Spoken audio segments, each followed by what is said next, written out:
വിനീഷ, എന്തായാലും ഏവരും കാത്തിരുന്ന ആ ഒരു മുഹൂർത്തം, അതിനി വളരെ കുറച്ച് സമയം മാത്രമാണ് ബാക്കിയുള്ളത്. തീർച്ചയായിട്ടും നിഖിൽ സൂചിപ്പിച്ചതുപോലെ തന്നെ ആ ചരിത്ര നിമിഷത്തിന് ബാക്കിയുള്ളത് അല്പസമയമാണ്. പ്രധാനമന്ത്രിയുടെ വരവിനായി വിഴിഞ്ഞം നിവാസികൾ, പ്രത്യേകിച്ച് മുല്ലൂർ നിവാസികൾ കാത്തിരിക്കുന്നു എന്നതാണ് നമുക്ക് എടുത്തു പറയാനുള്ളത്. വികസന കുതിപ്പിന്റെ തേരോട്ടത്തിനായി അങ്ങനെ അനന്തപുരി പൂർണ്ണമായി ഒരുങ്ങിക്കഴിഞ്ഞു. ലോകരാഷ്ട്രങ്ങൾക്ക് മുന്നിൽ തലയെടുപ്പോടുകൂടി വിഴിഞ്ഞം പദ്ധതി പ്രധാനമന്ത്രി എന്തായിരുന്നാലും ഉദ്ഘാടനം ചെയ്യാനെത്തുന്ന ആ സുഫല നിമിഷത്തിനായി തന്നെയാണ് എല്ലാവരും കാത്തിരിക്കുന്നത്. എന്തായിരുന്നാലും വിഴിഞ്ഞത്തെ സംബന്ധിച്ചിടത്തോളം പറയുമ്പോൾ നമ്മൾ നേരത്തെ തന്നെ സൂചിപ്പിച്ചതാണ് ചില കാര്യങ്ങൾ എടുത്തു പറയേണ്ടത്. മുല്ലൂരിനെ സംബന്ധിച്ചിടത്തോളം മുല്ലൂരിന്റെ നിവാസികളും ഒപ്പം നമ്മോടൊപ്പം ചേരുകയാണ്. എന്തായിരുന്നാലും നിലവിൽ വിഴിഞ്ഞത്തെ സംബന്ധിച്ചിടത്തോളം വലിയൊരു പുതിയ ഒരു ചരിത്രം കുറിക്കാൻ സാക്ഷാൽ രാജ്യത്തിന്റെ തന്നെ പ്രധാന സേവകൻ ഇവിടേക്ക് എത്തുന്നു. പ്രത്യേകിച്ച് നിങ്ങളെ സംബന്ധിച്ചിടത്തോളം ഈ വിഴിഞ്ഞത്തിന്റെ മുഖം അങ്ങനെ ഓരോ നിമിഷവും മാറിക്കൊണ്ടിരിക്കുകയാണ്. വിഴിഞ്ഞമെന്നല്ല പറയാൻ കഴിയാം, മുല്ലൂരിന്റെ മുഖം ഓരോ സെക്കൻഡും ഇങ്ങനെ മാറുകയാണ്. നിങ്ങളുടെ ജീവിതത്തിൽ വന്ന മാറ്റങ്ങൾ, ഈ ഒരു പോർട്ട് വരുന്നതോടുകൂടി ഇനി ഉണ്ടാകാൻ പോകുന്ന മാറ്റങ്ങൾ, ഇതൊക്കെ എങ്ങനെയാണ് നിങ്ങൾ വീക്ഷിക്കുന്നത്? ഈ പ്രദേശത്തെ നാട്ടുകാർ മുഴുവൻ വളരെയധികം ആകാംക്ഷയോടുകൂടി കാത്തിരുന്ന ദിവസമാണ് എത്തിച്ചേർന്നിരിക്കുന്നത്. ഏതാനും മണിക്കൂർ കഴിയുമ്പോൾ ഭാരതത്തിൻ്റെ ആരാധ്യനായിട്ടുള്ള പ്രധാനമന്ത്രി ശ്രീ നരേന്ദ്രമോദി ഈ തുറമുഖം രാഷ്ട്രത്തിന് സമർപ്പിക്കുകയാണ്.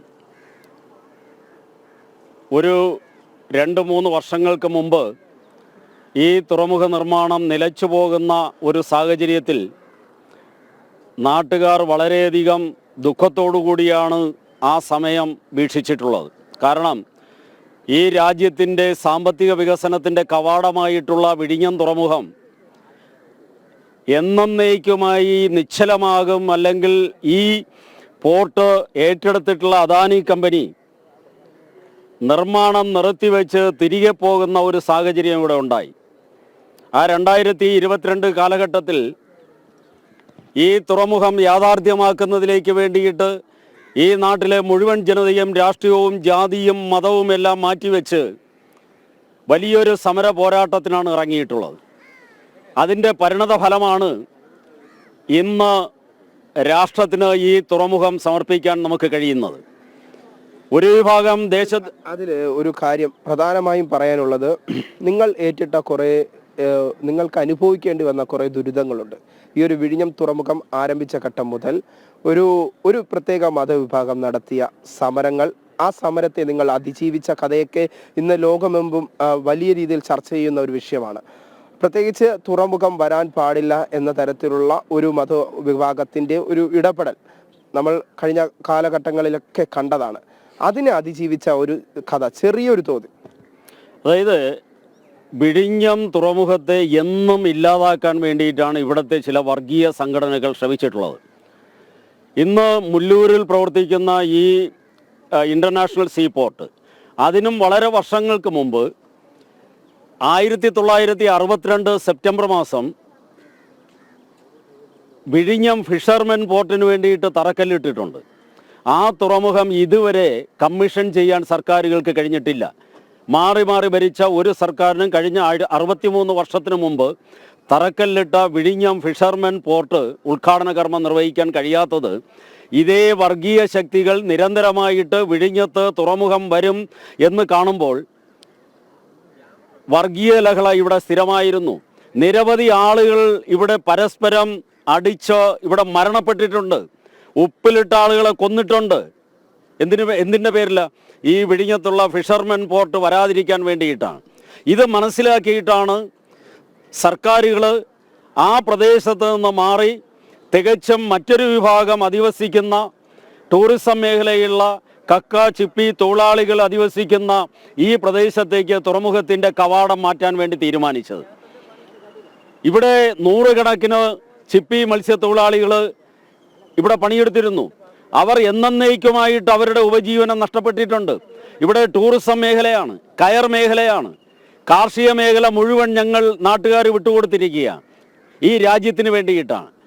എന്തൊക്കെ തന്നെ ത്യാഗം സഹിച്ചും നമ്മുടെ ജീവനോപാധികൾ മുഴുവൻ തന്നെ നഷ്ടപ്പെടുത്തിയിട്ടാണ് ഈ മുല്ലൂരിലെ ജനത തുറമുഖത്തിന് വേണ്ടിയിട്ട് അനുഭവിച്ച കഷ്ടപ്പാടുകൾ. പക്ഷേ ഇതൊന്നും ഇല്ലാത്ത ആൾക്കാർ നഷ്ടപരിഹാരം വാങ്ങിക്കൊണ്ടു പോകുന്നതാണ് ഞങ്ങൾ കാണുന്നത്.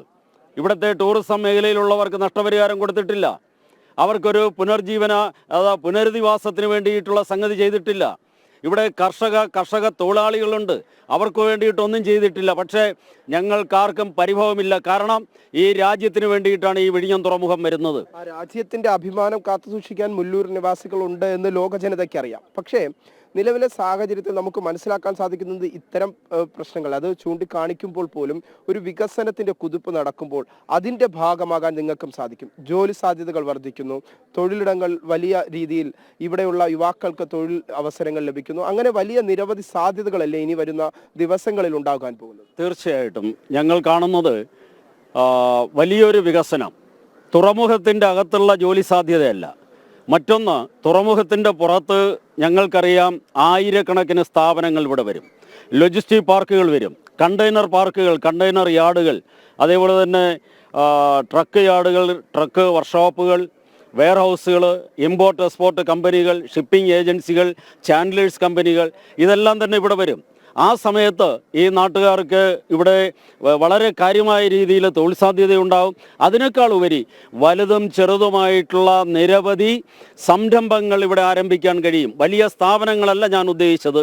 ഇവിടെ ഒരു കാലഘട്ടത്തിൽ ചിപ്പിയും കക്കയും എല്ലാം എടുത്ത് ജീവിച്ചിരുന്ന ആൾക്കാർക്ക് ഓരോ ദിവസവും ചെറിയ ജോലി ചെയ്തുകൊണ്ട് അല്ലെങ്കിൽ ചെറിയ സംരംഭങ്ങൾ നടത്തിക്കൊണ്ട് ഫുഡ് പാക്കറ്റുകൾ വിതരണം ചെയ്തുകൊണ്ട് അല്ലെങ്കിൽ മിനറൽ വാട്ടർ വിതരണം ചെയ്തുകൊണ്ട് എല്ലാം തന്നെ ഇവിടെ ജീവിക്കാൻ കഴിയുന്ന ഒരു സാഹചര്യം ഉണ്ടാവും.